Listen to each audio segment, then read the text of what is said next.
Bueno, hoy vamos a hablar sobre el microbioma.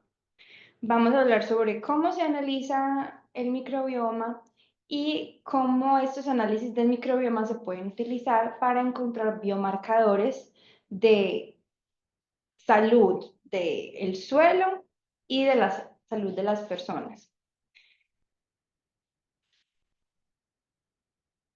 Entonces, las cosas que voy a mencionar aquí es un tema que aprendí en Colombia mientras trabajaba en la Corporación para Investigaciones Biológicas y allí utilizaba el análisis de microbiomas para estudiar la salud de suelos contaminados y luego las mismas técnicas que aprendí allí las apliqué cuando fui a hacer mi pasantía de la maestría en España para el estudio de los microbiomas asociados a enfermedades humanas, en específico de la enfermedad celíaca, y les voy a presentar un ejemplo de estos dos casos, para hacerles el énfasis de que estas metodologías son transversales y que desde que uno conozca los conceptos básicos puede utilizarlas a diferentes preguntas biológicas.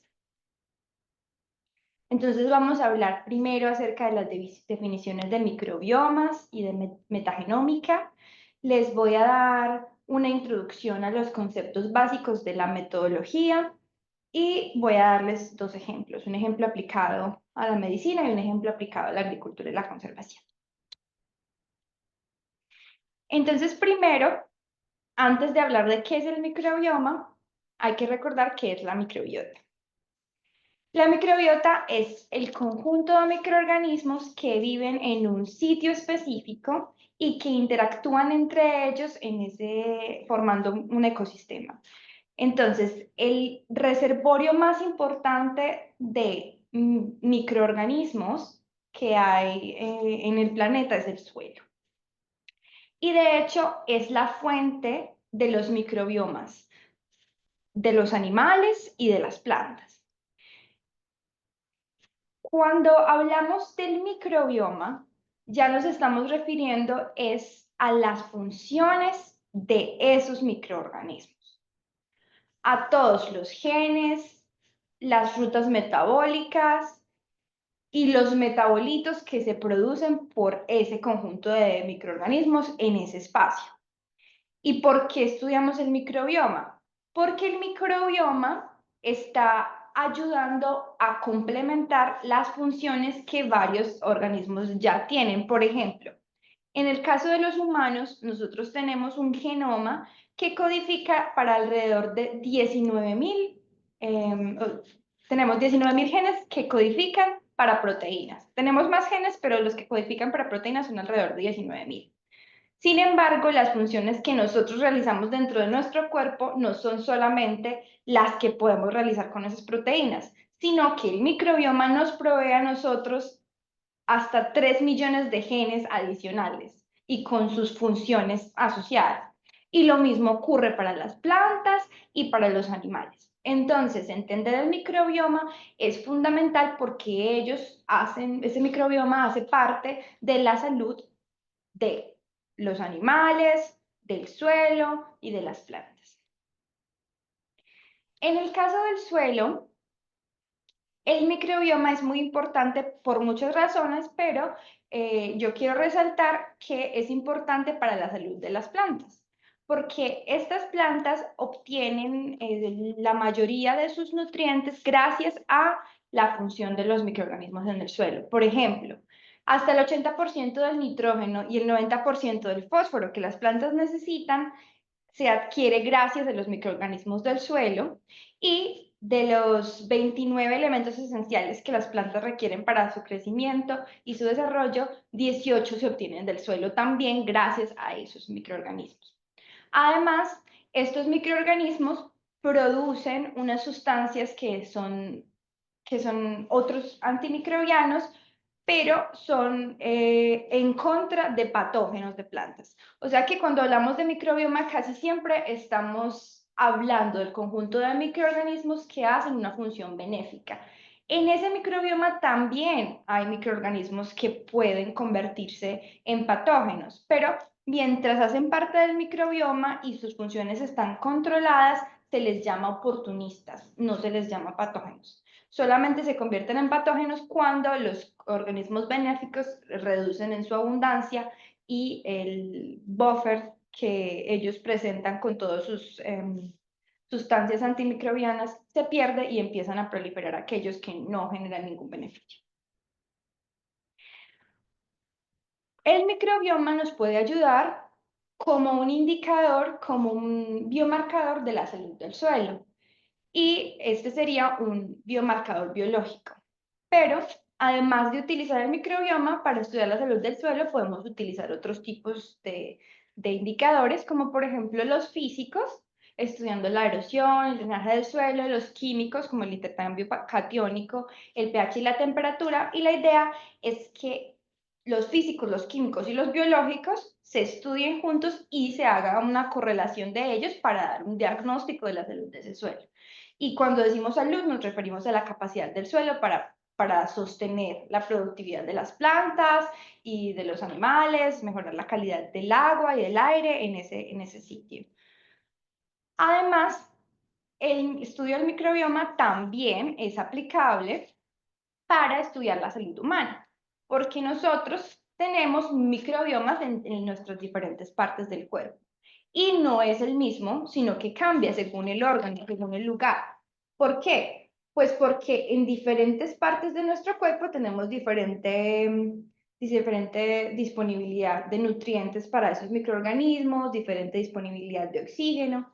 Entonces aquí en este diagrama yo les muestro las partes del cuerpo que tienen la mayor diversidad y abundancia de microorganismos, pero no son los únicos, y son el aparato respiratorio, la cavidad oral, la piel, la vagina, el sistema digestivo, y entre ellos el sistema digestivo es el que tiene la mayor abundancia y diversidad de microorganismos entre todos estos lugares. ¿Y qué tipo de funciones aporta los microbiomas a nuestro cuerpo? Bueno, por ejemplo, gracias a la función de ese microbioma que lo obtenemos después de nacer, es que nuestro sistema inmune se entrena para poder distinguir aquellos organismos que son benéficos para nosotros y los que son patógenos. Además de eso, estos microorganismos, como dijimos anteriormente, como en el suelo, también producen sustancias antimicrobianas que evitan que haya una colonización de patógenos que podamos obtener por contacto físico con nuestro ambiente o porque los ingiramos mediante la dieta, etc.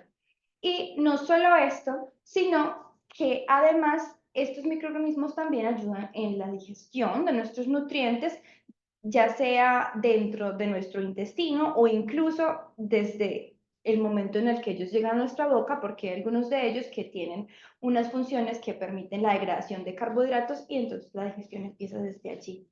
Además, también son esenciales para la síntesis de diversas vitaminas. Y aquí viene un concepto muy importante cuando uno está estudiando microbiomas y cuando lee literatura de microbiomas o va a conferencias, y es la palabra eubiosis. La palabra eubiosis se refiere a esa proporción entre los microorganismos que pertenecen al microbioma y que tienen diversas funciones. Aquellos que son beneficiosos cuando están en una mayor cantidad, en contraste con aquellos que son oportunistas, que ya les dije que se llaman oportunistas hasta que se convierten en patógenos.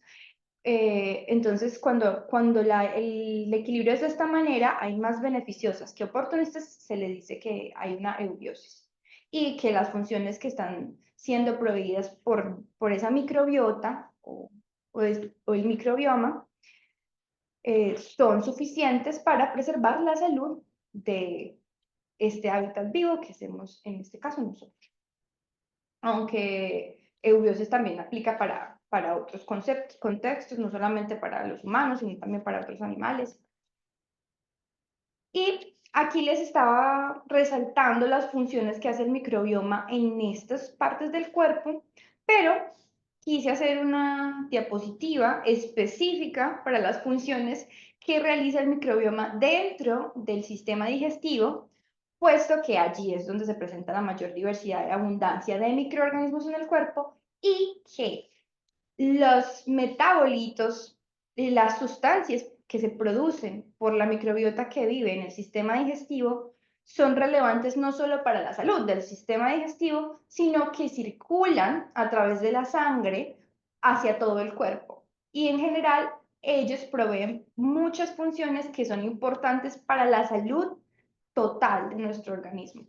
Por ejemplo, producen sustancias que son mediadores inflamatorios, son antiinflamatorios, son importantes producen sustancias que son importantes en el metabolismo de los lípidos, contribuyen a que la sensibilidad de la insulina permanezca en los niveles correctos, a la producción de vitaminas, y vamos a hablar más adelante sobre estos que se llaman los ácidos grasos de cadena corta que se producen allí y que también son muy importantes.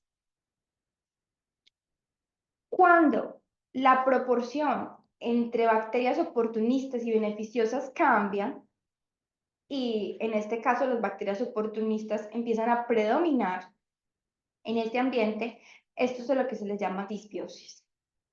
Y la disbiosis ha sido asociada a numerosas enfermedades humanas, ya sea porque esta disbiosis contribuye a la presentación por primera vez de estas enfermedades o a la progresión de las enfermedades una vez ellas ya aparecieron.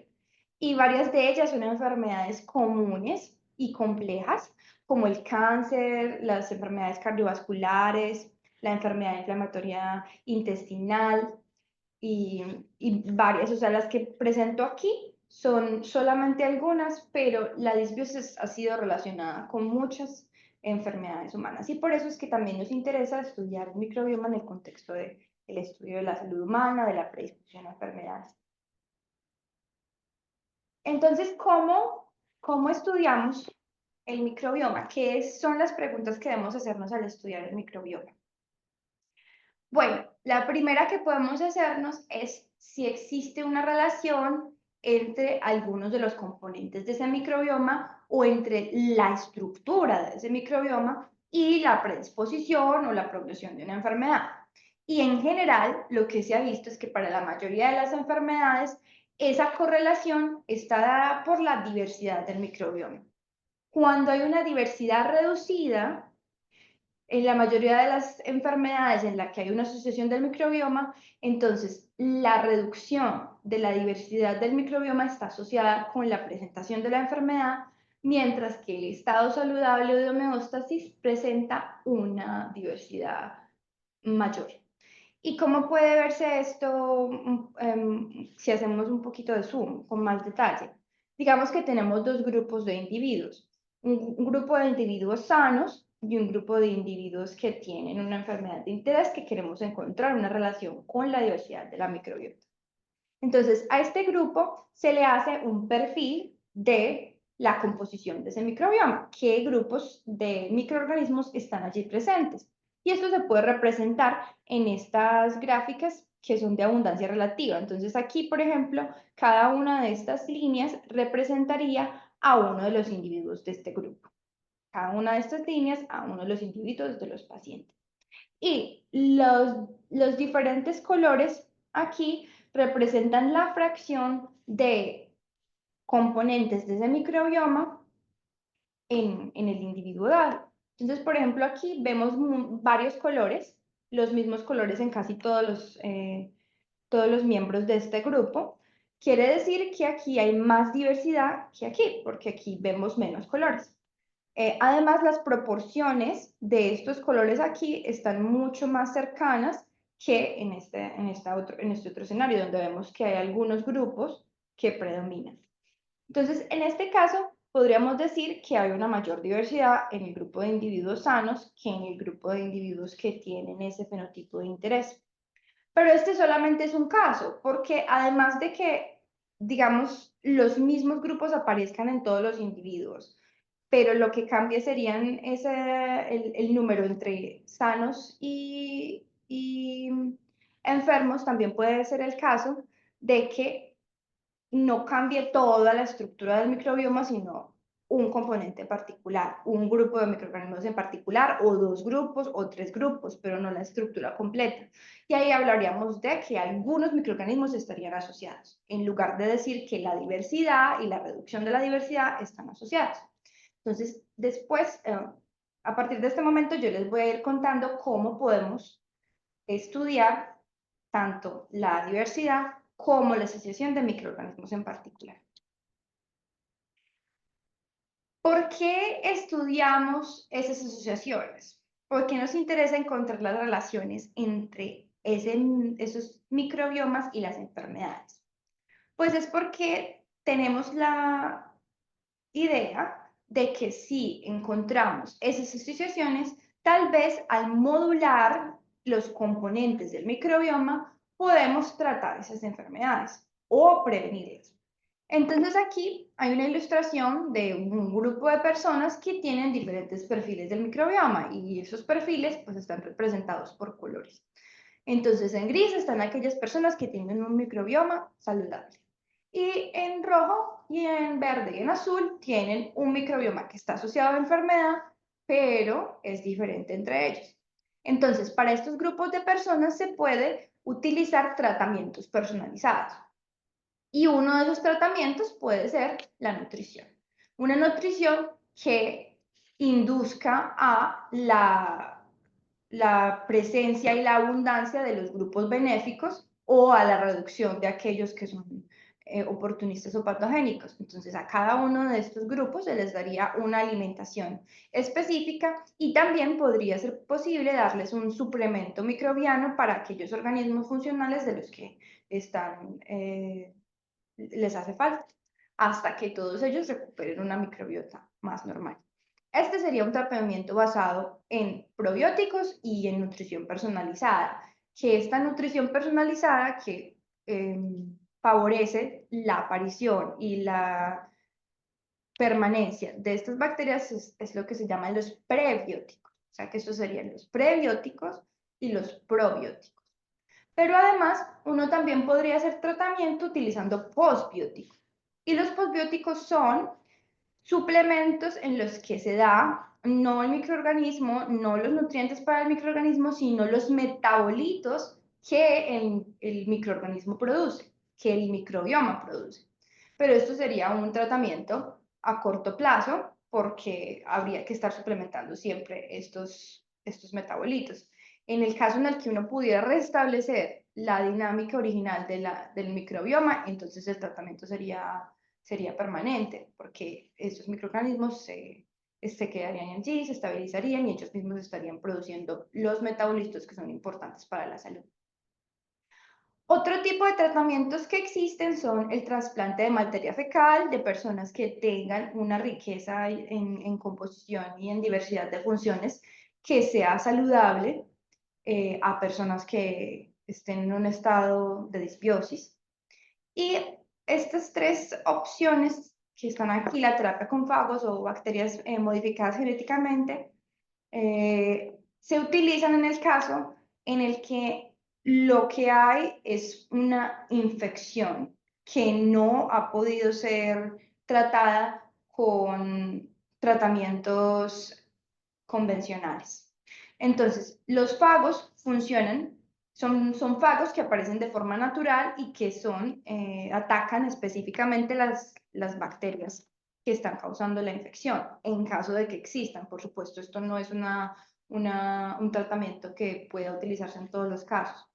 Y las bacterias modificadas genéticamente pueden modificarse para que produzcan sustancias que sean antimicrobianas específicas para el microorganismo que está causando la infección, microorganismo o grupo de microorganismos, o también podrían ser modificadas genéticamente para producir estos postbióticos.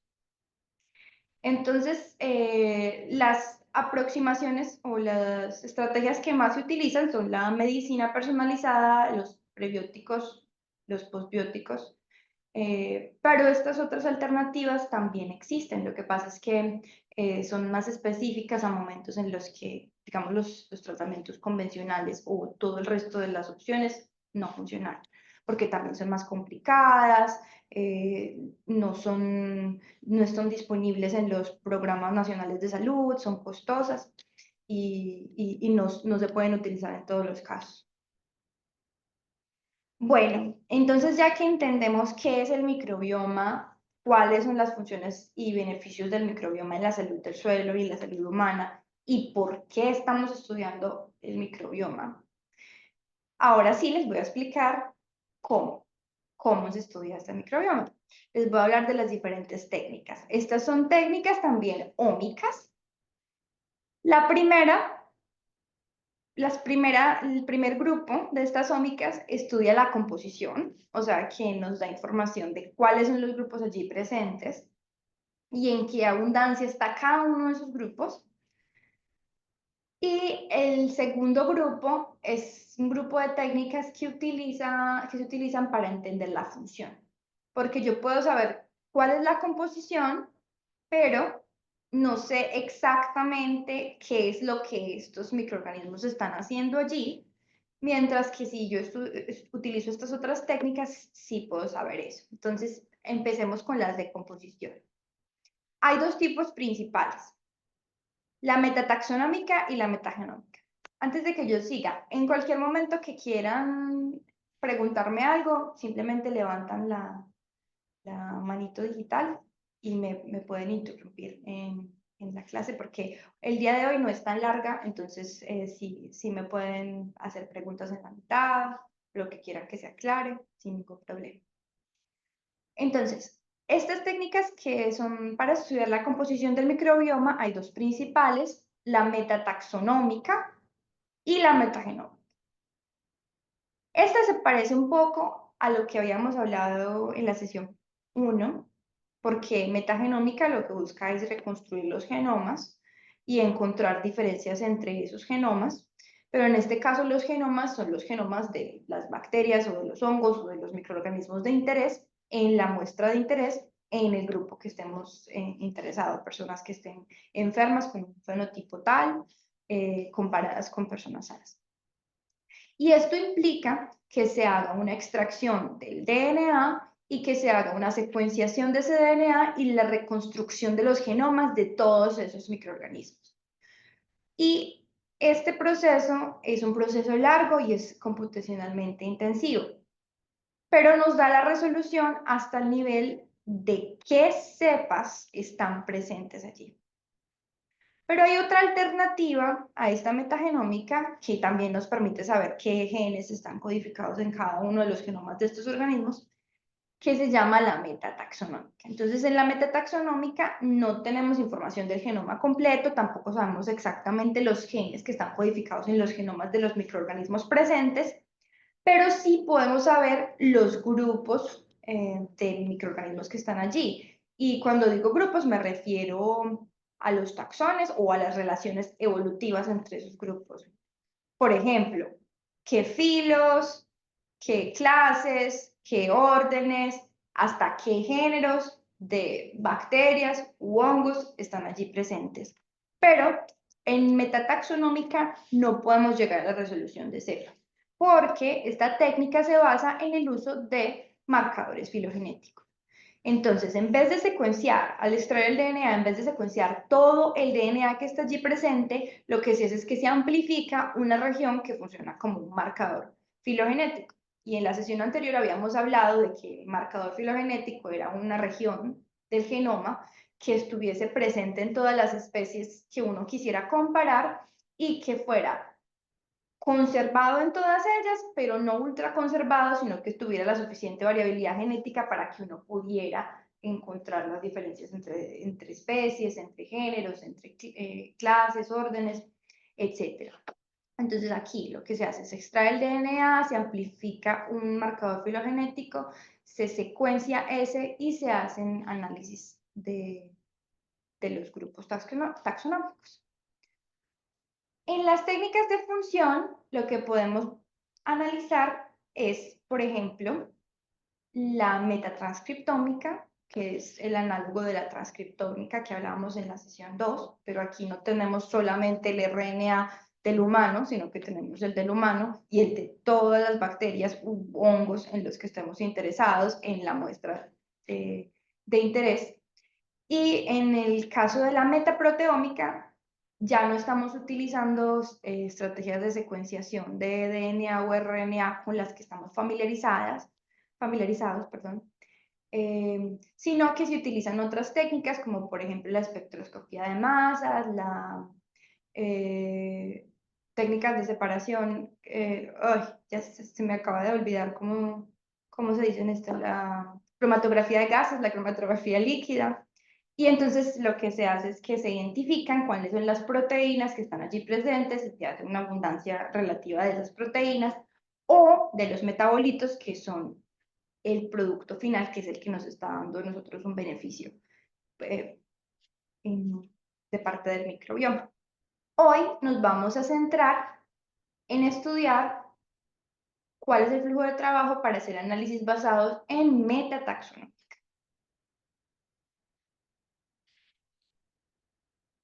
¿Alguna pregunta hasta aquí? Bueno, entonces, empecemos. ¿Cómo se empieza un trabajo de este estilo?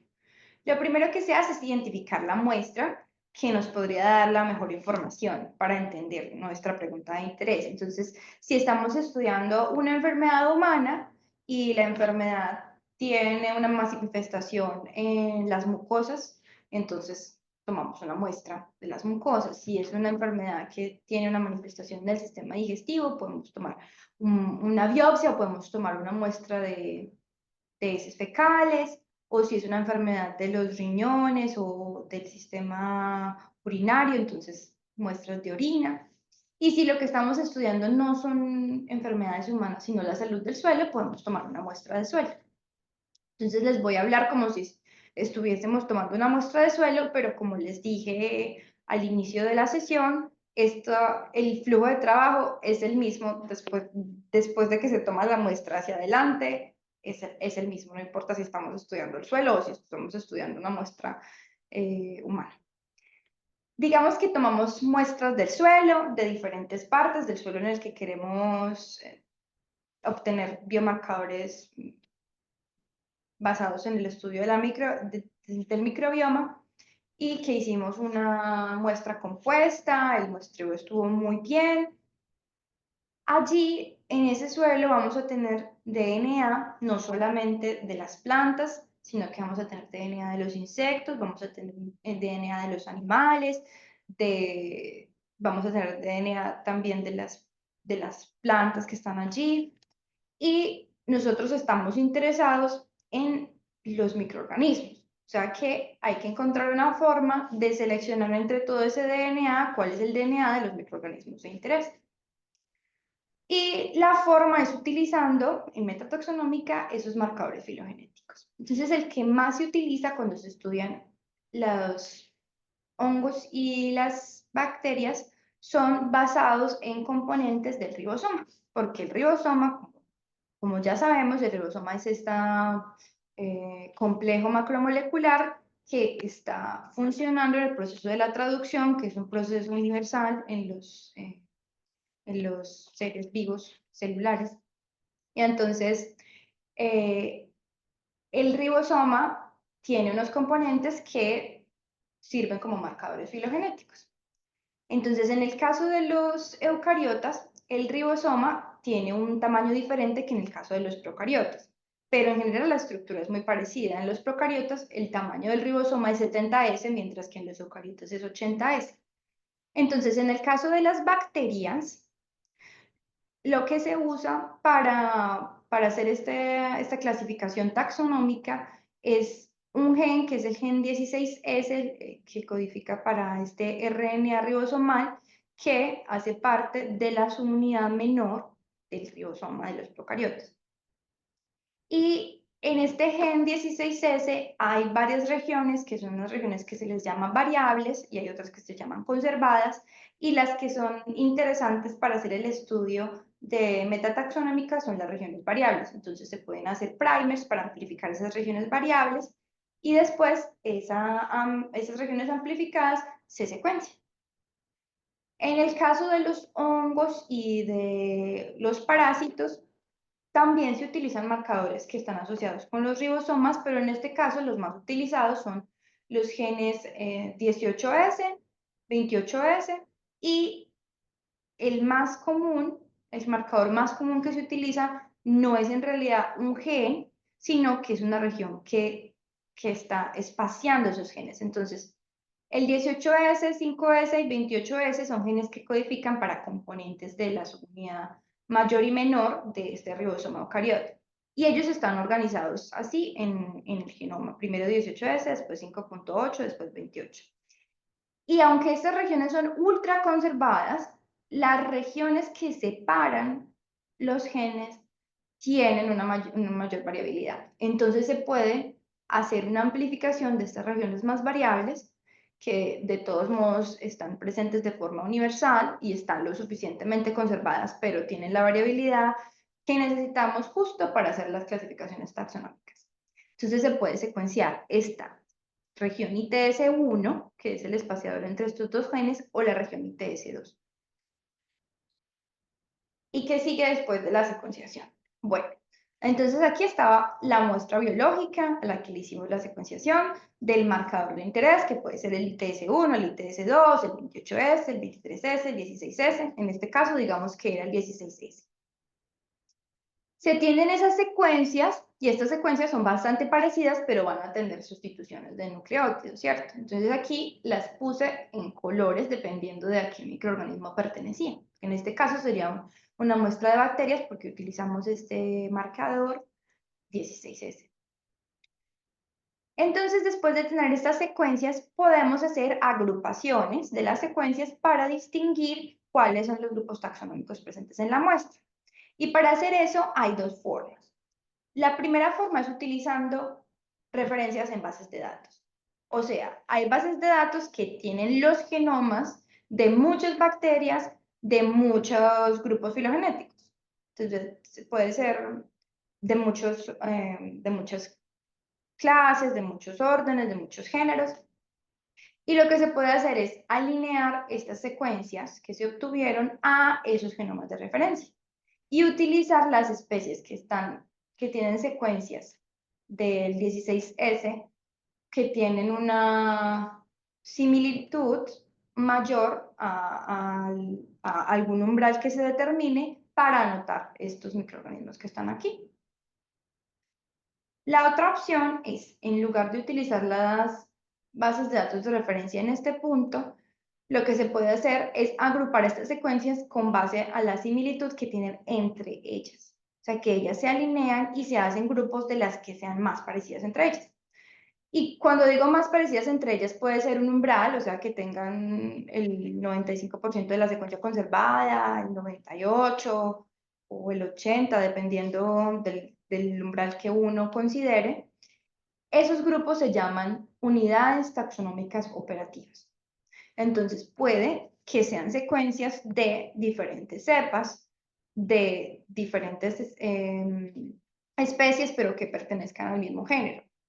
O puede que este grupo sea a nivel de orden o de clase. O sea, la resolución de estos grupos va a depender sí, va a depender de la complejidad de esta muestra. Pero también se pueden hacer estos grupos no por un porcentaje de similitud, sino por similitud exacta. O sea, que se tengan solamente aquellas secuencias que sean idénticas. Y entonces ahí uno habla de variantes de secuencia de amplitud. O sea, que uno considera que cada componente del microbiota que tenga una secuencia totalmente distinta, no, al menos un nucleótido de diferencia ya es un componente distinto. Entonces aquí esto también depende del tipo de estudio que se esté haciendo en ese momento, si uno decide ir por la estrategia de los OTUs o por la estrategia de los ASDs. Pero en caso, no importa cualquiera de los dos, lo que se obtienen son estos grupos de secuencias que son bastante similares y que representan miembros únicos de esta muestra original, y con eso se pueden hacer comparaciones entre los grupos para establecer las relaciones filogenéticas entre ellos y construir la filogenia basada en estas distancias. O sea que al final tenemos lo mismo por los dos caminos.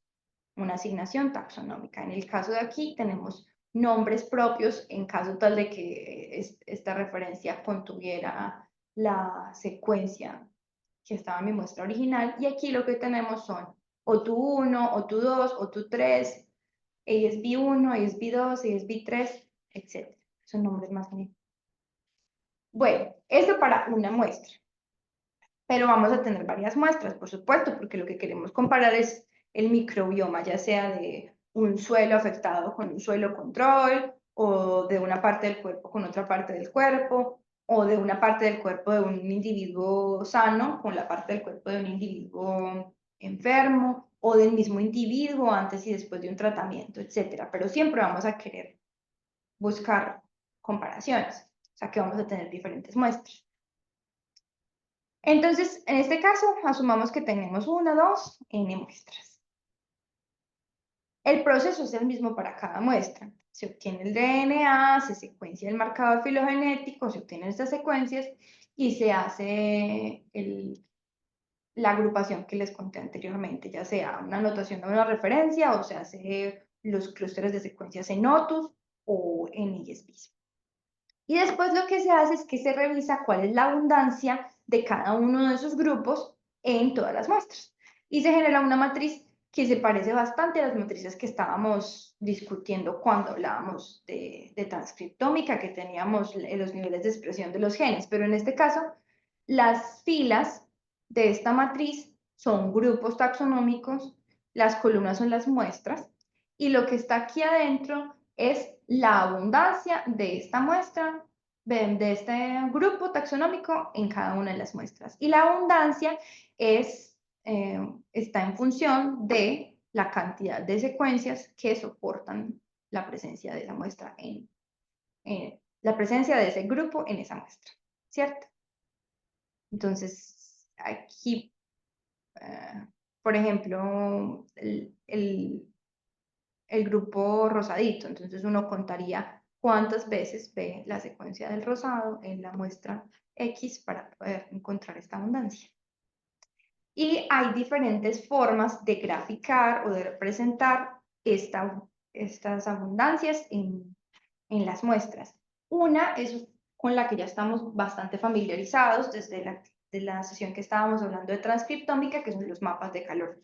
Entonces, así, igual que en lo que podemos utilizar mapas de calor para representar expresión de genes, podemos utilizar mapas de calor para representar la abundancia de grupos taxonómicos en las diferentes muestras. Y la organización es muy parecida. En las filas, en lugar de tener genes, lo que tenemos en esos grupos taxonómicos, y en las columnas tenemos las muestras. Y el valor que se pone en cada una de estas celdas es esa abundancia y se representa por una intensidad del color. Y la otra opción para representar la abundancia de esos grupos es utilizando estas gráficas de abundancia relativa. Entonces, para cada muestra se hace una barra que representa el 100% de los componentes del microbioma, y luego se utilizan colores para representar fracciones que corresponden a la abundancia de diferentes grupos. Entonces, por ejemplo, aquí hay 1, 2, 3, 4, 5, 6, 7 grupos distintos. Y el grupo que está representado con azul es más abundante que los demás grupos. Mientras que en la muestra 2, el grupo rosado es el grupo más abundante, y en la muestra N, el grupo moradito es el más abundante. Hasta el momento, todo esto son formas de representarlo que son cualitativas. Y hemos hablado de la composición. Pero también podemos estudiar la composición hablando en términos de la diversidad. Y aquí hay dos conceptos muy importantes que siempre se discuten, se mencionan y se utilizan, que son la uniformidad y la riqueza. Entonces, para la uniformidad, aquí les tengo esta gráfica que muestra cómo cada una estos son muestras, lo que se representa en los discos son muestras. Y en colores y con estas figuras estoy representando componentes del microbioma. O sea, que esta es una muestra y este es el microbioma y estos son los componentes distintos de este microbioma. En este caso, en estas dos muestras hay uniformidad. ¿Por qué? Porque los mismos componentes que están aquí aparecen aquí. Y aquí no tenemos en cuenta la abundancia, sino que tenemos este círculo azul y tenemos el triángulo rojo y vemos que en ambas muestras aparecen los mismos. Y lo mismo en esta segunda fila. Tenemos los círculos azules, los triángulos rojos, y etcétera, las otras figuras con sus colores que están de manera uniforme en ambas muestras. Sin embargo, podemos ver que a pesar de que estén los mismos grupos, no están en las mismas proporciones. En el caso de la riqueza, lo que estamos midiendo es no si están los mismos grupos, sino cuántos grupos hay. Entonces, entre estas dos muestras, hay una mayor riqueza en la segunda muestra que en la primera porque hay más grupos. Tenemos el amarillo, el verde, el rojo y el azul, mientras que aquí solo hay 2 grupos. Y lo mismo aquí. A la diversidad que representa la uniformidad se le llama diversidad beta. Y responde a la pregunta, ¿cuántas especies diferentes hay entre 2 muestras? Y a la diversidad que nos da información sobre la riqueza se le llama diversidad alfa. Y responde a la pregunta cuántas especies en la muestra hay en la muestra individual, ya no entre muestras, sino en una muestra individual. Y estos son términos que son ubicuos, los van a encontrar en la literatura todo el tiempo, los van a encontrar en cualquier tutorial en el que quieran aprender a analizar estos microbiomas, y por eso yo quería dejarlos bien claros aquí. Aquí hay otra forma de aclarar estos conceptos de la diversidad alfa y la diversidad beta. Tenemos 3 muestras y podemos ver que si comparamos estas 2 muestras, que sería cuando comparamos muestras estamos hablando de diversidad beta, aquí tenemos un beta de 3, porque tenemos 3 componentes del microbioma que no están compartidos. ¿Cuáles? La estrella verde solamente está en esta muestra, no en esta, el cuadrado amarillo y el cuadrado verde. Entonces, por eso beta aquí es 3. Mientras que dentro de esta muestra tenemos la diversidad alfa de 3, porque tenemos los círculos azules, el triángulo rojo y el cuadrado verde. Entonces, este es un alfa de 3 y entre estos dos tenemos un beta de 3. Ya con estos conceptos claros, podemos ver cómo se representan esto en los estudios de los microbiomas. Para medir la diversidad alfa y la diversidad beta, hay unas fórmulas que se llaman los índices de diversidad. Y los más comunes son los índices de Shannon, de Simpson y de Chow, que simplemente pues son fórmulas, si son fórmulas matemáticas que tienen en cuenta la composición y la abundancia de esos microbiomas, que lo importante no es sabernos justamente la fórmula, sino entender qué significan. Entonces, Shannon y Simpson nos dan un resumen de la uniformidad y la riqueza. Y Chow solamente nos habla de la riqueza. Entonces, lo que tenemos al final es un valor numérico, representando esto mismo que yo les digo aquí. Solo que no es exactamente el número de especies o de taxones distintos, sino que está normalizado. Y estos índices generalmente en la literatura se representan con diagramas de cajas y bicotes. Entonces, para cada uno de los grupos de muestras que sean similares, se analiza el índice para cada una de las réplicas que pertenezcan a ese grupo y se representa en una caja y bigote, y luego se compara entre estos grupos si hay una diferencia significativa o no. Entonces, por ejemplo, estos grupos pueden ser sanos versus enfermos, o pueden ser la dieta A, B, C, D, F, tratamiento A, B, C, D, F, etcétera. Todo lo que queramos comparar, o puede ser boca, heces y orina, los diferentes, lo que queramos, los grupos de muestras que estemos comparando. Y para representar a la diversidad beta, una de las formas más famosas de hacerlo es mediante estas figuras que reducen la dimensionalidad, que ya estamos un poquito familiarizadas con ellas porque las mencionamos en la sesión de Single Cell RNA-seq. Entonces, en este caso, como en el caso de transcriptómica, los puntos aquí representan muestras y la distancia entre ellos representa qué tan similar es la composición de, en este caso, microbiomas. En ese caso, de la sesión de transcriptómica, decíamos qué tan similar era la expresión de los genes. En este caso, sería qué tan similar es la abundancia y la composición de los microbiomas de estas muestras. Y esto nos permite obtener grupos o encontrar que tal vez no haya diferencias en nuestras composiciones. Esto cuando estamos hablando de diversidad. Pero ¿qué pasa si queremos encontrar grupos específicos? Jonathan, ¿tienes una pregunta hasta aquí? Sí, quería preguntar sobre, por ejemplo, cuando nosotros hablamos de single seller y era una técnica bastante compleja y acá es casi lo mismo, ¿por qué se le bajó tanto la complejidad o estoy algo confundido? A lo que decía que era casi lo mismo, estaba hablando de este gráfico en especial, que ya teníamos un gráfico en el que representábamos los diferentes tipos celulares y decíamos que los diferentes tipos celulares tenían cada tipo celular un patrón de expresión y que podíamos comparar, poner en cada punto una célula y decir que las células se parecen entre ellas si tienen un patrón de expresión similar. Entonces, lo que yo estaba diciendo aquí es que el mismo gráfico que utilizábamos allá para hacer esa representación, lo utilizamos aquí, pero en vez de estar hablando de las células y de la expresión del RNA, aquí lo usamos para representar las muestras y el perfil no de la expresión génica, sino de la composición y la abundancia de los microbiomas.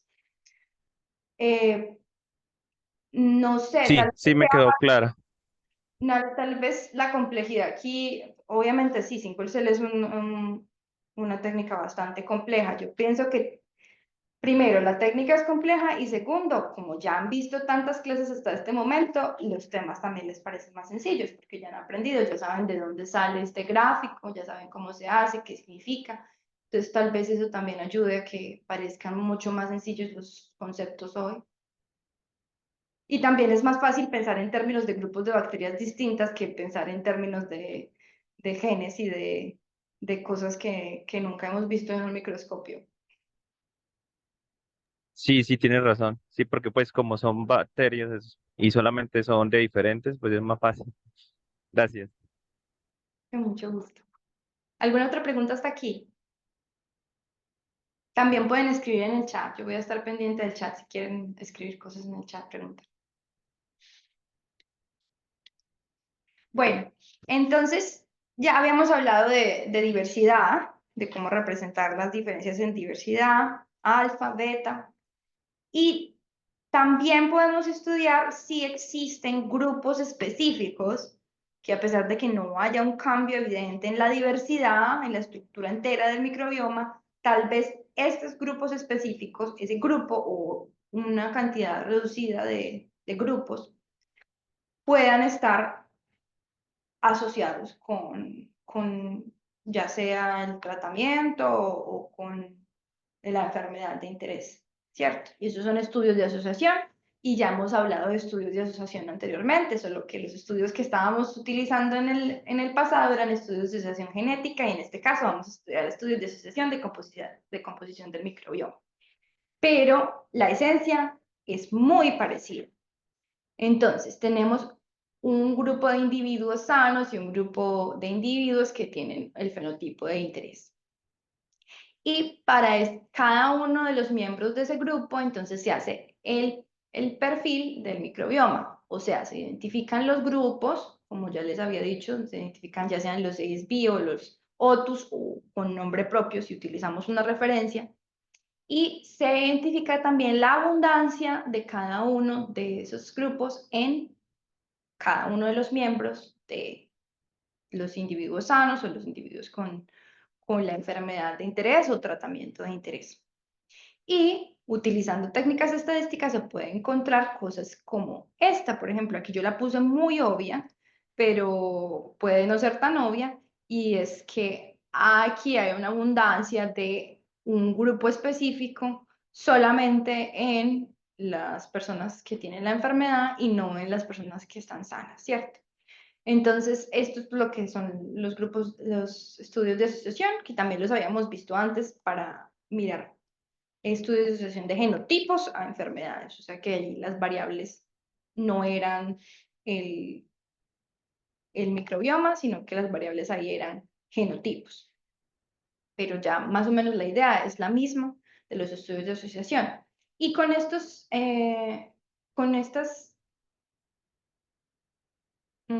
valores de la abundancia y la prevalencia de cada uno de los grupos en los individuos en una población de sanos versus enfermos, también podemos hacer lo que son clasificaciones, que también lo habíamos mencionado en el pasado, en el que decíamos que estábamos estratificando cohortes de personas con enfermedades. Aquí también se puede hacer lo mismo, uno puede decir que en base a los miembros del microbioma y de la abundancia de esos miembros del microbioma en diferentes personas, podemos decir que hay diferentes clases de individuos basados en eso.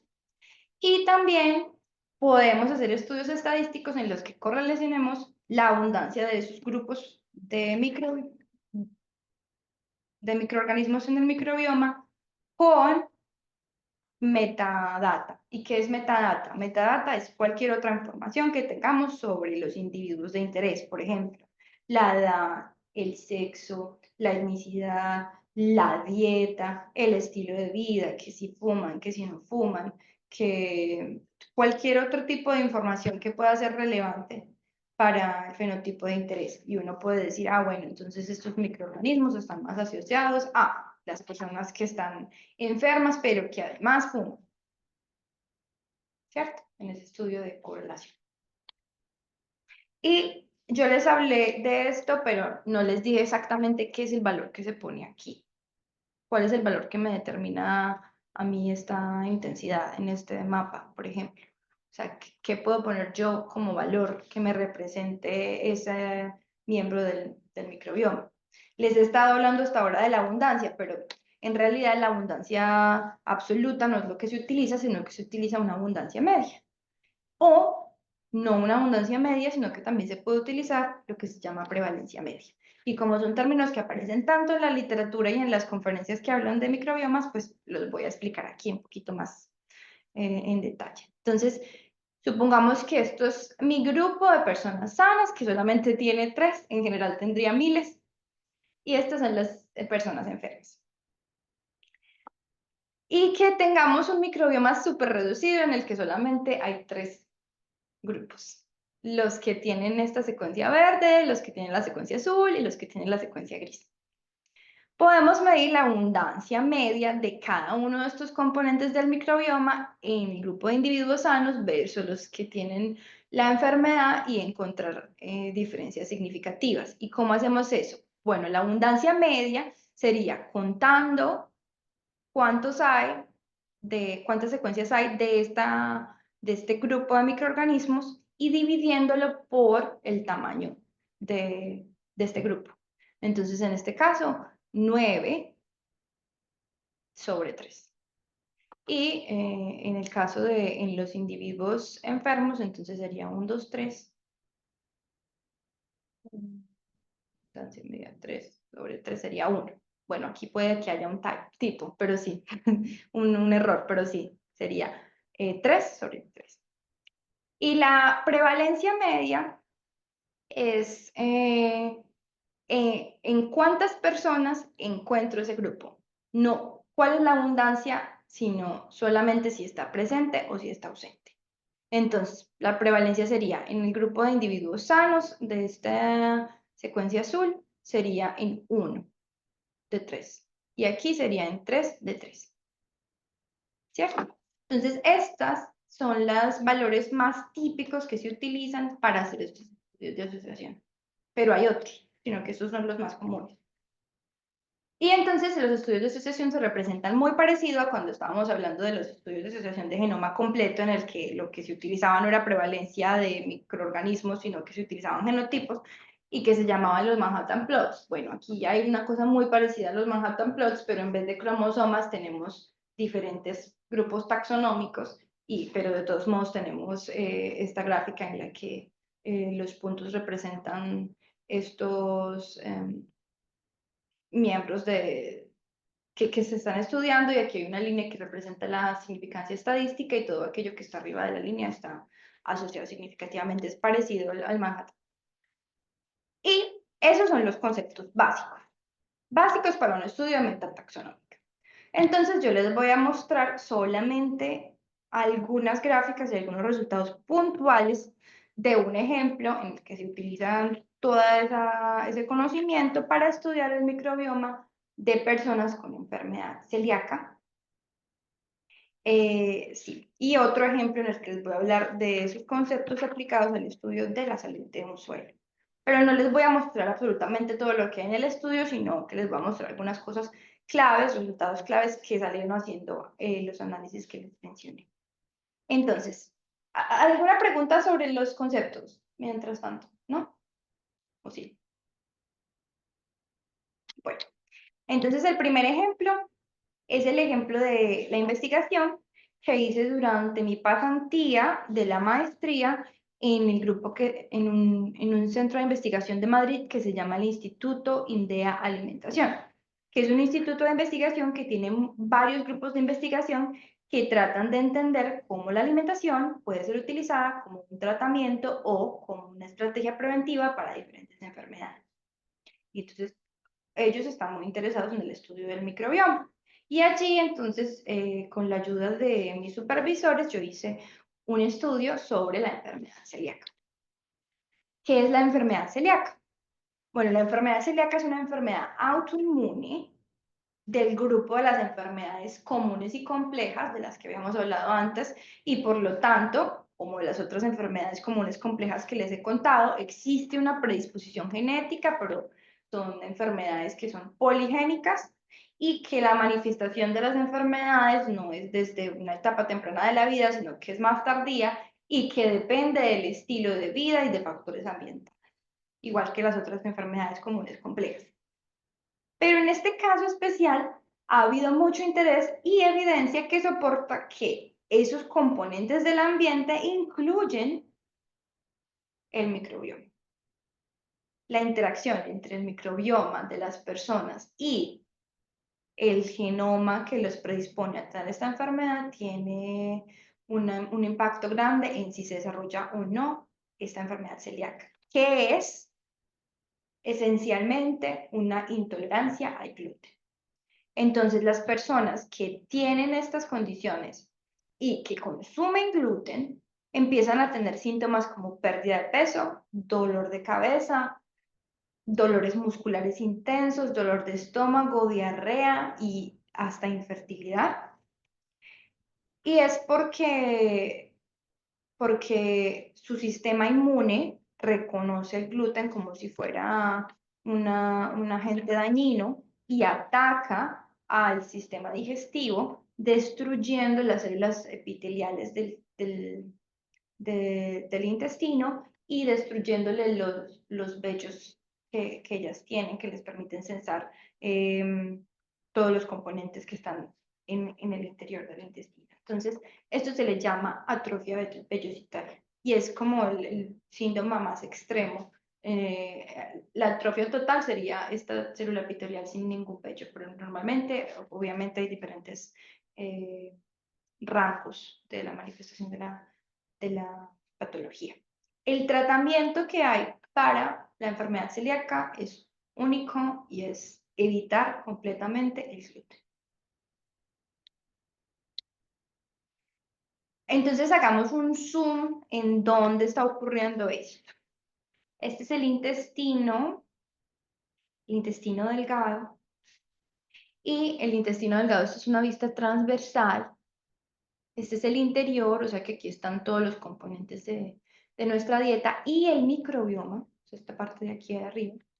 donde está el microbioma compuesto por microorganismos que son benéficos y producen metabolitos que son importantes para la salud, y otros microorganismos que solamente viven allí, que no nos hacen daño en proporciones pequeñas, cuando están en una abundancia reducida, y que se les llama oportunistas porque en el caso de que estos miembros benéficos del microbioma reduzcan, entonces estos oportunistas proliferan y empiezan a causar problemas de salud. Lo que divide este interior con el resto de nuestro cuerpo es esta barrera que tiene varios tipos de células, pero la primera es esta barrera epitelial. Entonces está compuesta de células epiteliales que tienen estos vellitos de los que estábamos hablando, y aquí hay unas células normales y aquí hay unas células que tienen atrofia vellositaria. Bueno, los componentes del microbioma, entre los muchos compuestos y metabolitos que producen unos muy importantes que son los ácidos grasos de cadena corta. Estos ácidos grasos de cadena corta, que ellos los producen después de digerir componentes de la dieta, específicamente fibras, son importantes porque son utilizados para producir energía por parte de estas células epiteliales, y también son metabolitos que se utilizan en las señalizaciones que modulan las respuestas inmunitarias aquí en el intestino. Son en general antiinflamatorias. Entonces, cuando este microbioma está en eubiosis, la cantidad de ácidos grasos disponibles es suficiente para mantener la inflamación baja, ¿cierto? Hay una tolerancia a la presencia de estos microorganismos. Sin embargo, si algo hace que se altere la composición del microbioma y que estos grupos que producen los ácidos grasos se disminuyan, ácidos grasos de cadena corta específicamente, se disminuyan, lo que ocurre es que proliferan estos otros microorganismos oportunistas y empieza a haber una inflamación. Y hay bastantes consecuencias de esta inflamación. La primera es que la inflamación hace que los mecanismos transcripcionales que inducen la transcripción de los genes que codifican para las proteínas que funcionan como moléculas de adhesión entre estas células formando la barrera epitelial se disminuyan. Entonces, la adhesión entre estas moléculas se disminuye, generando espacios que permiten el paso de componentes de la dieta que no están lo suficientemente digeridos a este espacio de aquí. O sea que en general sí existe una permeabilidad, pero la permeabilidad solo es para que digamos que sí, que hay componentes que son bastante grandes, los microorganismos los degraden hasta que sean, por ejemplo, péptidos bastante pequeños que puedan pasar por aquí. Pero en el caso de que haya una inflamación y que estos espacios se abran, digamos que esto es el gluten puede ser digerido y hay diferentes niveles de digestión. Si no está completamente digerido y un péptido grande pasa por aquí, entonces en las personas que tienen esta susceptibilidad genética y en otras en general, pero en ellas en particular, las componentes del sistema inmune van y reconocen estos péptidos como sustancias dañinas y desencadenan una respuesta inmune que lo que hace es venir aquí a tratar de atacar el epitelio como si el epitelio fuera este agente externo, y por eso es que existe esta atrofia vellositaria, porque el mismo sistema inmune ataca las células del epitelio intestinal. Entonces eso es básicamente la enfermedad celíaca y la interacción con el microbioma. Entonces lo que yo hice en mi estudio fue hacer una colección de todas las secuencias que existían disponibles en todas las bases de datos sobre muestras del microbioma de personas con enfermedad celíaca. Entonces yo encontré muestras de saliva, de faringe, de duodeno y de heces de personas con enfermedad celíaca que habían sido o no tratadas, o sea que estaban en una dieta con o sin gluten, y de controles o personas saludables que habían sido muestrados y secuenciados sus microbiomas en los mismos lugares del cuerpo y que también habían estado voluntariamente en una dieta sin gluten, porque hay bastantes personas que deciden que el gluten es malo para ellas a pesar de no tener enfermedad celíaca y desisten de él en su dieta, entonces hay controles también para eso. Y lo que yo hice fue coleccionar todos esos datos, organizarlos en proporciones que me permitieran hacer comparaciones. Entonces, en total tuve 168 casos y 192 controles, 465 muestras. Entonces, yo obtuve todos esos datos de secuenciación que fueron producidos por grupos de investigación distintos, utilizando tecnologías de secuenciación distintas a diferentes profundidades, y reprocesé todos esos datos para que fueran comparables. Después de hacer todo el reprocesamiento de esos datos, empecé a hacer comparaciones. ¿Qué comparaciones?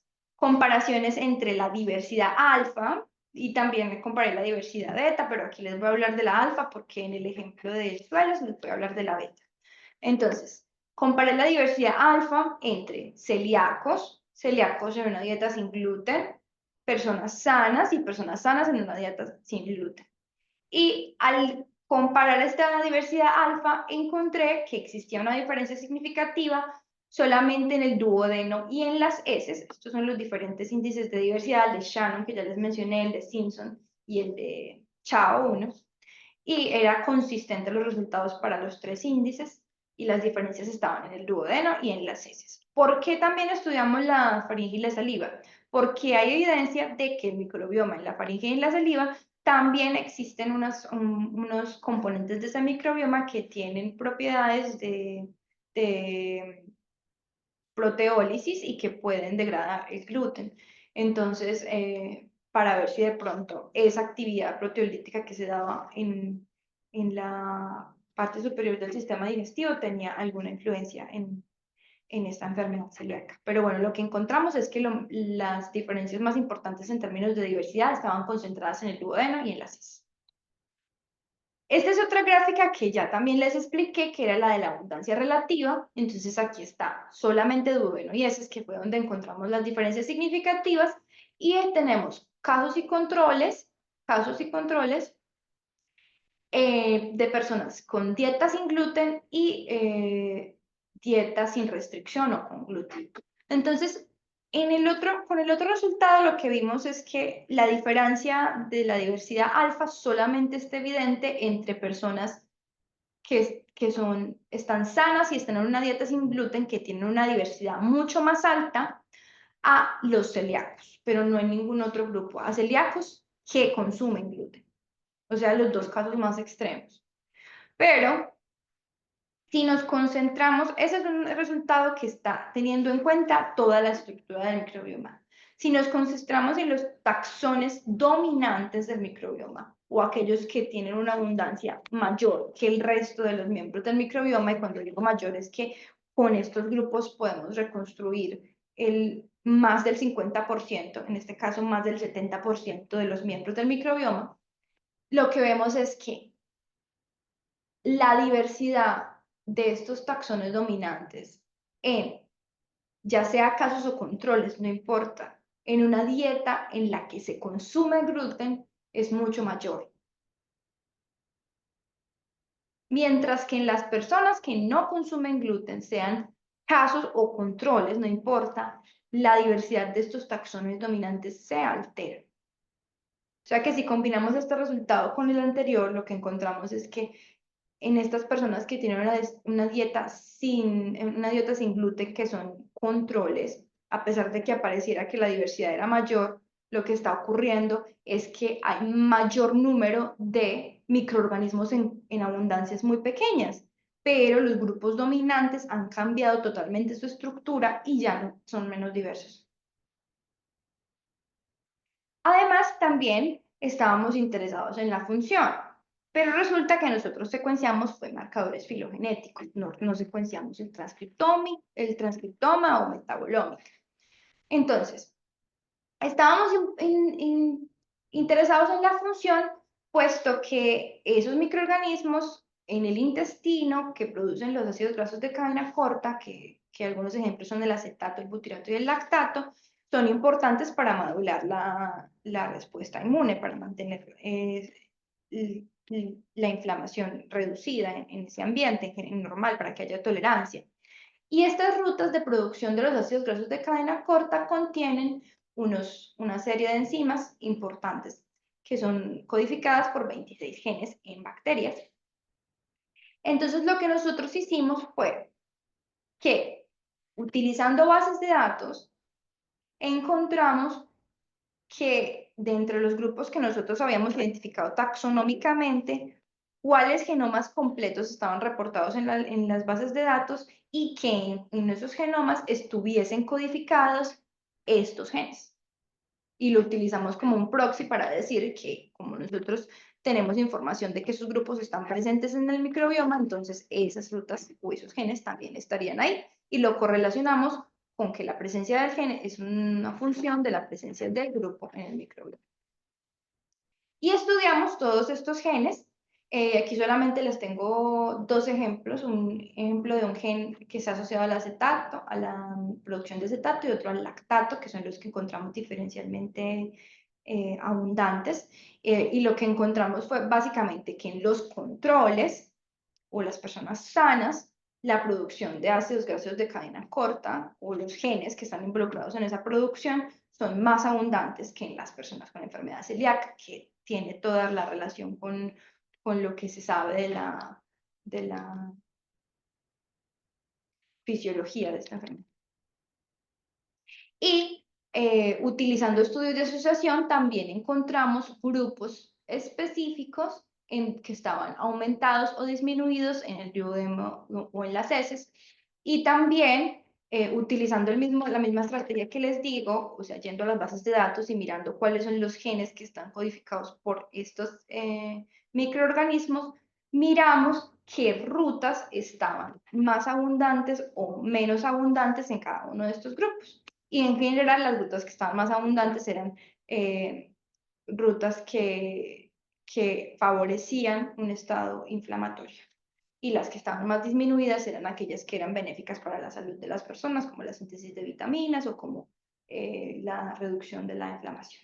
Entonces, esto era un ejemplo para contarles cómo, utilizando sus conceptos básicos y la misma metodología, podemos aplicarlos a una pregunta bastante interesante en el caso de estudio de la asociación del microbioma, de todo el sistema digestivo con la enfermedad celíaca.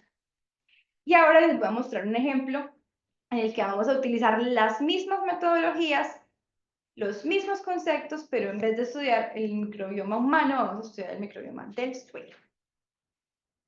Bueno, entonces este fue un trabajo que yo hice mientras trabajaba en Colombia, en la Corporación para Investigaciones Biológicas, y estábamos interesados en este lugar, que era una mina de carbón, una mina a cielo abierto, en la que 7 años antes de hacer el estudio habían hecho una restauración. Entonces lo que hicieron fue, del suelo que sacaron de aquí para hacer la explotación del carbón, después hicieron lo que se llama un botadero, que es que generaron una montaña aquí que tiene varias escaleras que se le llaman laderas y tiene una top, una parte superior.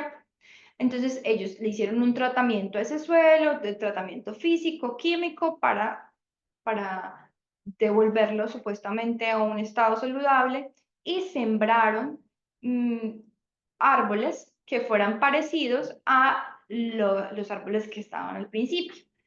¿Cuáles? Bueno, esto era un lugar que era un bosque, entonces aquí todavía en este adyacente al lugar de explotación hay un bosque, entonces los árboles que sembraron aquí eran árboles parecidos a los que habían en el bosque. Y nuestra pregunta era si el microbioma de este lugar que había sido restaurado, que en realidad lo que había sido restaurado era solamente la parte superior, no las laderas, las partes de los lados del botadero, si esta parte restaurada se parecía más a estas laderas o se parecía más al bosque o qué era lo que estaba pasando ahí, y si los miembros del microbioma que estaban aquí eran miembros que estuviesen asociados a una buena salud de las plantas, de los animales, en general, si habían biomarcadores que indicaran que el suelo sí se había restaurado. Entonces, para hacer eso utilizamos como control el microbioma del suelo del bosque que estaba adyacente. O sea que teníamos tres grupos. Teníamos los grupos de las muestras que tomamos del bosque, grupos de las muestras que tomamos de las laderas, grupos de las muestras que tomamos del sitio reconstruido. Y analizamos la composición del microbioma no solo en términos de las bacterias, como en el caso que les conté de la enfermedad celíaca, sino también de los hongos. Y también utilizamos indicadores de salud que eran físicos y químicos. Entonces, cuando estudiamos esos indicadores físicos y químicos, encontramos que las propiedades de este suelo que estaba siendo restaurado eran bastante parecidas física y químicamente a las del bosque, exceptuando por dos cosas. Que aquí estos suelos restaurados tenían más cantidad de azufre, que es esencial, pero en altas cantidades tóxico. Sin embargo, no había llegado a niveles de toxicidad, simplemente estaba alto, pero no en el umbral que todavía se considera bien, y de cadmio, que también es tóxico, no tiene ningún beneficio, y aparecía aquí en este lugar restaurado. Y aquí es donde les muestro la figura que tenemos de la diversidad beta, que no se las mostré del estudio del microbioma humano, aunque sí lo hicimos, pero yo quería diversificar las figuras que les mostraba. Y es porque aquí el resultado es más extremo. Bueno, entonces aquí, igual que cuando les estaba contando los conceptos, cada uno de estos puntos es una muestra. El color representa grupos, entonces las del bosque, las muestras del bosque están en rojo y las de los lugares restaurados en azul y en verde. Y la distancia entre las muestras que no pertenecen al mismo sitio es bastante alta. Y ya habíamos contado que esa distancia representaba qué tan diferente era la composición del microbioma. O sea que el microbioma de hongos y de bacterias en estos tres sitios es bastante distinto. Aunque haya habido una restauración, el microbioma es un microbioma que tiene diferentes especies o géneros o grupos taxonómicos. También hicimos el estudio de la diversidad alfa, y en el estudio de la diversidad alfa encontramos que el lugar restaurado era más diverso que el bosque, pero con una composición distinta, como podemos ver por la diversidad beta. Y que en el caso de los hongos, las composiciones eran iguales. O sea que al parecer los hongos son microorganismos más resilientes, y a pesar de que las condiciones fueran tan distintas, ellos no se vieron tan afectados, mientras que las bacterias sí. Y entonces hicimos estudios de asociación, como les conté cuando les estaba hablando de los conceptos, y encontramos grupos específicos que estaban más abundantes en los lugares restaurados que en el bosque. Y si yo les muestro estos nombres, ustedes probablemente no están relacionados con ninguno de estos microorganismos, y por lo tanto, en vez de hablar de los nombres, vamos a hablar de las funciones. Entonces, ¿qué grupos estaban más abundantes en el lugar restaurado, la parte de arriba que tenía del botadero, en contraste con el bosque? Bueno, la mayoría de esas especies nuevas allí y que estaban más abundantes allí, pero no en el bosque, eran de hecho microorganismos que no estaban en las bases de datos, de los cuales no tenemos ninguna información. Mientras que los microorganismos que están mucho más abundantes en el bosque y que no aparecen en el sitio restaurado son microorganismos que forman colonias multicelulares, los cuales son muy importantes para mantener la estructura del suelo y para retener nutrientes y agua, que están adaptados a suelos salinos y altas temperaturas, como lo eran en el lugar en donde se hizo la explotación, que esto fue en La Guajira, y que eran importantes para la fijación de nitrógeno, de azufre, y para la degradación de lignina, celulosa y quitina, que son los restos de los insectos que aparecen en el suelo. Entonces, todas estas funciones son funciones que están faltando en el sitio que se ha restaurado.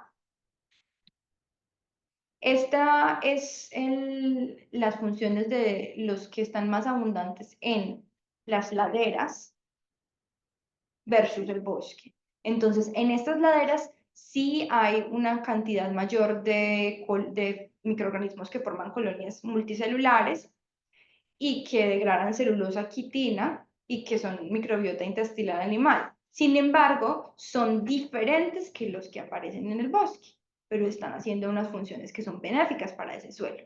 Y todavía, igual que en el caso de la parte superior del botadero, hay componentes del microbioma que solubilizan fósforo y azufre que no están presentes allí. Y en cuanto a los hongos, tenemos que los hongos que están más abundantes en la parte restaurada son hongos saprófitos que pueden ser patógenos de plantas.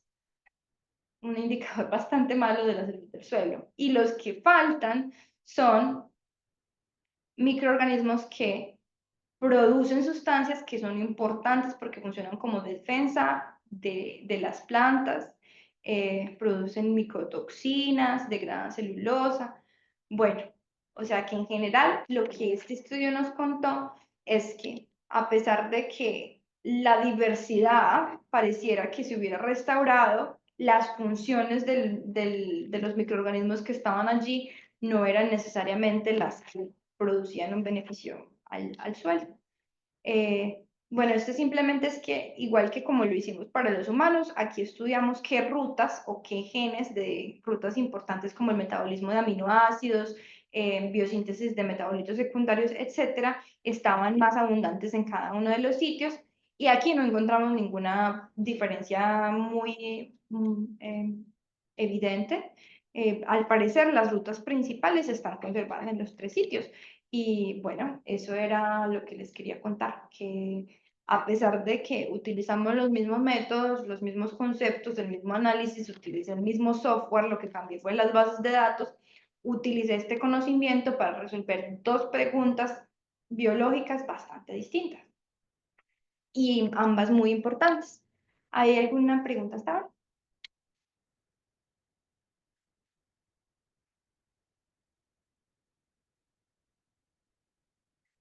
Bueno, comentario, duda de esta o de otra clase, ¿no?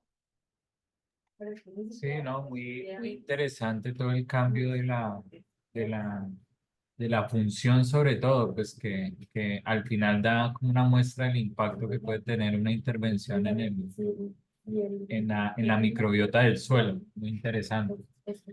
Eh, Sí. Me llama la atención, digamos, estos estudios se pueden continuar en varios periodos, ¿no? Porque de pronto a mediano y largo plazo ya puede haber mejorado la condición de la microbiota o qué esperaría uno en este tipo de escenario. Claro que sí, tienes razón. O sea, un estudio que se haga en el tiempo sería mucho más robusto. Por ejemplo, el caso ideal hubiera sido que en lugar de utilizar como control el suelo del bosque adyacente, se hubiera utilizado como control el suelo antes de la explotación, porque eso también podría estar induciéndonos un sesgo, tal vez el suelo no es igual.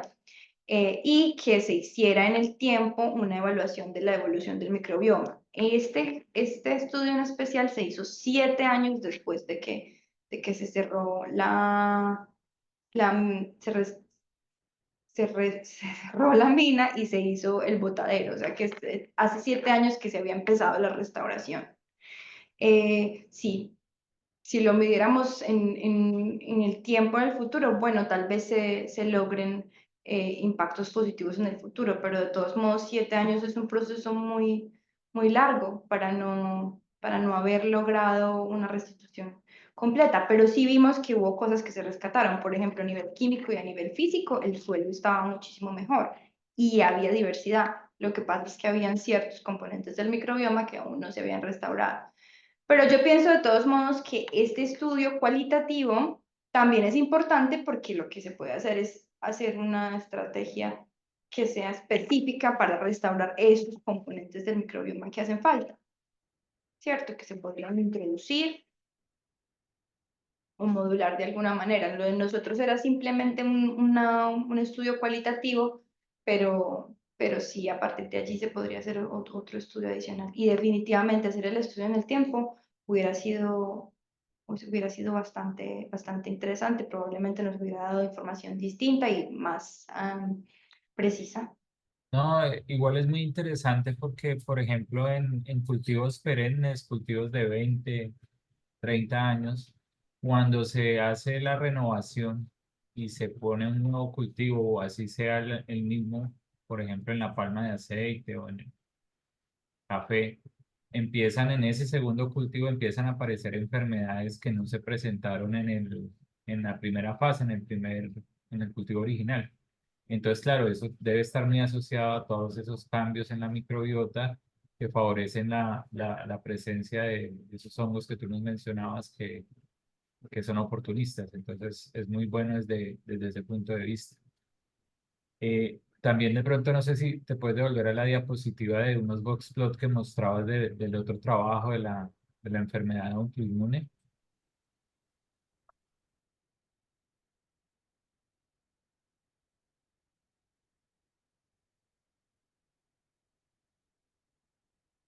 La 28 creo que es. ¿Esta? Sí, es que ahí no me quedó muy claro como los resultados finales del estudio ahí en esa parte entre el caso y el control. Me los podrías volver a explicar, ¿no?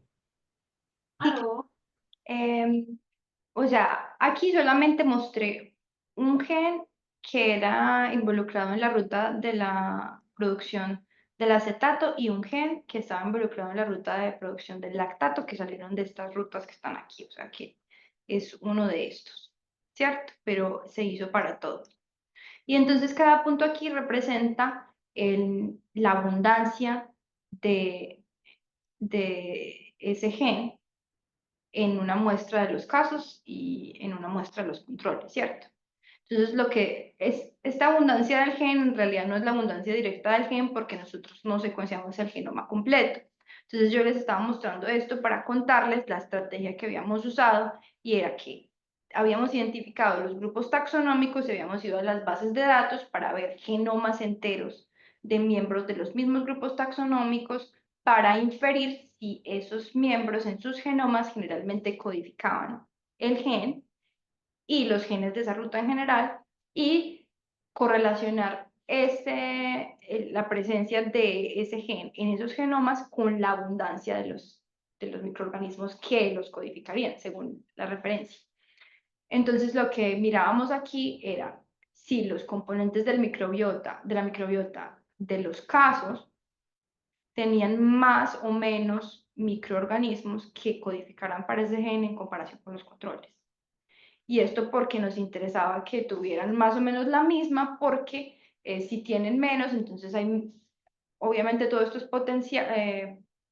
probable, porque no hicimos un estudio de metatranscriptómica para ver si era la realidad, se infirió, pero si están disminuidos, lo que significa es que habría probablemente una producción menor de estos ácidos grasos de cadena corta, que son tan importantes para la modulación de la inflamación y para funcionar como un recurso de obtención de energía por parte de las células epiteliales.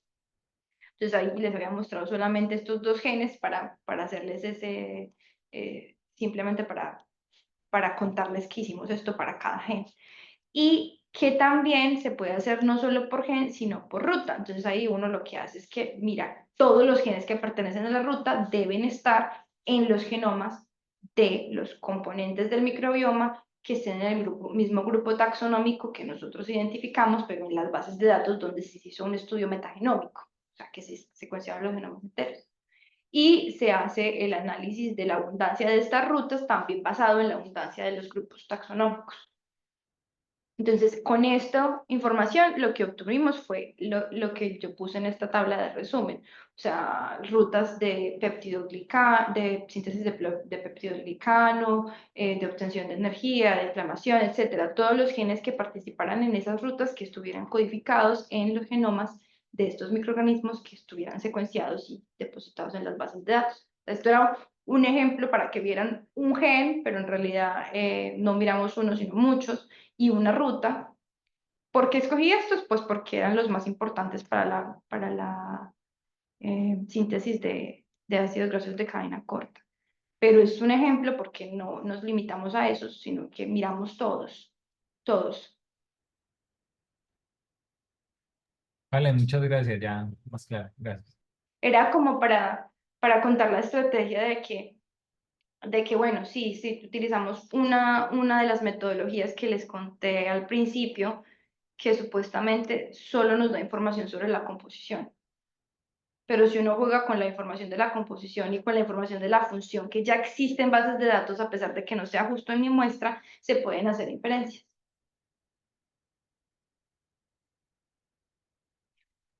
Hola, Juliana, primero que todo, no, unos trabajos muy buenos, bastante complejos por la cantidad de datos. Mi pregunta iba por la enfermedad celíaca y que decías que había llegado a diferentes lugares las secuencias y con diferentes profundidades. Uno, ¿cómo trata cuando te llegan tantas secuencias de diferentes lugares y con tantas profundidades diferentes? Eso, ¿cómo es ese procesamiento? Eh, es difícil, o sea, tienes que realizar. Tienes que, para poderlo comparar, primero tienes que utilizar el mismo software en todos los casos, porque cada uno de los estudios utilizaron diferentes software. Segundo, las profundidades de secuenciación son distintas, entonces te toca hacer una normalización en la que puedas tener como base la que tenga una profundidad de secuenciación menor. En el caso de que utilizaron marcadores que estaban en diferentes partes del gen, entonces lo que hay que hacer es reconstruir el gen para que, pues hay bases de datos en donde el gen entero está secuenciado y digamos que ellos utilizaron solamente una proporción. Entonces a uno le toca ir a la base de datos donde tiene el genoma entero y reconstruirlo y utilizar ese para hacer el procesamiento. Eh, ¿Qué más? Sí, o sea, hay que tener demasiada atención al detalle de la calidad. Lo más importante en ese tipo de de estudios es el preprocesamiento, no la parte estadística al final, sino precisamente hacer que esas secuencias, que esos estudios tan distintos sean comparables. Eso es lo que se llama un metaanálisis, pero en este caso nosotros le dimos el nombre de metataxonómica. Pero sí, eh, es difícil, tiene muchos pasos, pero es totalmente esencial, porque si no, entonces nosotros al final no podemos tener información de calidad. Todo el mundo publica por su lado, obviamente que cada uno tiene recursos de pacientes y de dinero y eso pues es en diferentes lugares del mundo y en el tiempo, pero sí tiene que haber una forma en la que uno pueda utilizar toda la información y confiar en ella y combinarla y reutilizarla. Entonces, sí, es todo un desafío, pero es algo que se tiene que hacer. Digamos que, por ejemplo, para los estudios de transcriptómica, para los estudios de metagenómica, para los estudios de epigenómica, pasa lo mismo. Eso es una cosa que siempre pasa. Y los consorcios, que ya les había dicho antes, que eran los grupos de investigadores interesados en el mismo tema, lo que hacen es que reúnen todos esos datos y los reprocesan. Y esto toma bastante tiempo, pero eso le proporciona un recurso muy valioso a la comunidad para que pueda hacer ya preguntas biológicas y confiar en los datos que hay, sin tener que hacer un estudio nuevo para gastar más dinero, gastar más tiempo. A veces lo más importante ni siquiera es eso, sino que cómo obtiene uno las muestras que son tesoro, cómo obtiene uno muestras de sus pacientes nuevamente. Y entonces hay muchos esfuerzos que buscan reanalizar datos utilizando flujos de trabajo uniformes. Por ejemplo, les había comentado en la clase de epigenómica del eh, International Human Epigenetic Consortium. Ellos están en este momento a punto de publicar un artículo en el que realizaron todos los datos de epigenómica. Hay otros esfuerzos que también se han hecho para realizar datos de transcriptómica, los mismos datos de exómica, si usted utiliza diferentes secuencias, si utiliza diferentes técnicas y diferentes softwares, todos esos datos no son comparables. Los de GWAS, todo tiene el mismo problema. Entonces, por eso se reúne la gente para hacer eso. En este caso, el esfuerzo fue un esfuerzo de un solo equipo de trabajo, eh, pero sí fue una tarea muy interesante para mí, que ahí fue cuando entendí que todo lo que había aprendido en Colombia era muy valioso, muy importante y que sí tenía aplicabilidad en otros entornos aplicados a la medicina, que era lo que yo estaba buscando. Nada, muy genial. Y otra pregunta, entonces ellos, los consorcios, crean guías o no crean guías como tal para decir, bueno, vamos a analizar de esta manera estos tipos de datos o Claro cuando que tenemos esta... sí, sí, totalmente. Y generan y ponen disponibles los flujos de trabajo que ellos usan para que la gente que genere datos nuevos ya use esos mismos y los pueda comparar con los que se tienen de antes. Entonces, ellos prueban todos los diferentes tipos de opciones que hay y se quedan con la que funciona mejor y sí generan esas guías y dicen ahí, los datos son de mejor calidad y tienen resultados que son más congruentes con lo que se espera biológicamente, sí se hacen estas cosas en lugar de estas otras y dan las guías para que la gente que genere datos nuevos las siga, las use igual y pueda comparar sus datos con los anteriores, claro que sí. Pero esto tiene otro problema y es que obviamente datos que se generaron ahora utilizando referencias de ahora, pues van a cambiar. Por ejemplo, si estamos hablando de metagenómica y de estudios del microbioma, si se secuencian más grupos diferentes de microorganismos y se hace un análisis en el futuro con una base de datos de esa, obviamente ese análisis va a ser mucho mejor, más completo y aunque uno reanalice esto en este momento, pues es mejor que los datos nuevos no los hagan con el mismo flujo de trabajo del que se hizo este reanálisis tan grande y tan importante, porque en ese momento va a haber un recurso que es mucho más valioso. Entonces está como el trade-off, el balance de que hasta cierto punto puedes utilizar eso, pero luego en el futuro cuando hayan recursos que sean más completos vas a tener que otra vez separarte de todos estos datos reanalizados. Lo mismo ocurre con genómica, con transcriptómica y con epigenómica, porque el genoma humano, que yo les dije, todo se basa en la anotación al genoma de referencia. Entonces, la mayoría de las cosas en las que han hecho, la mayoría de los consorcios que han hecho una reanálisis de datos a grandes magnitudes para poder compararlos, los reanalizaron anotándolos a la versión que tenía la última versión del genoma disponible, ¿cierto? Pero resulta que la última versión del genoma disponible cambió.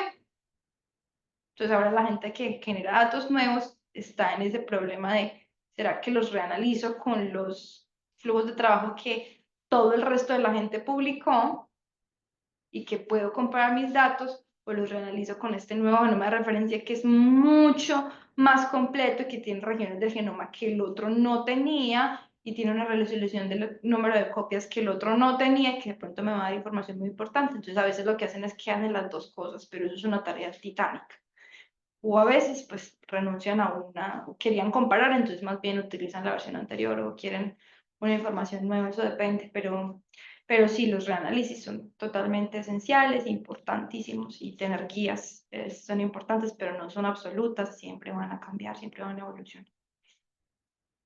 No, muy complejo, todo se resume al contexto en el que tengamos prácticamente y de pronto si tenemos diferentes software y actualizaron y demás. Por ejemplo, yo hablaba con un chileno pues que es bioinformático y él decía que a veces le gustaba era quedarse con las antiguas versiones porque o cambiaban y no sabía qué hacer o a veces decía no, a veces hay soporte en unos programas que en otros y son mejores los desarrolladores para preguntarles y así. Es complejo.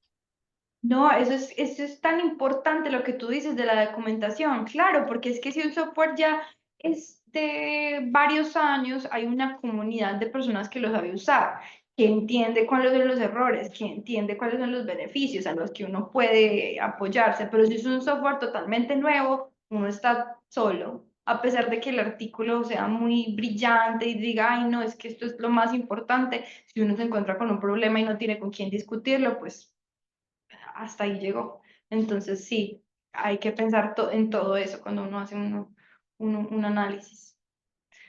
A veces uno intenta con los softwares nuevos y mira si le va bien y si no tiene que volver a lo tradicional.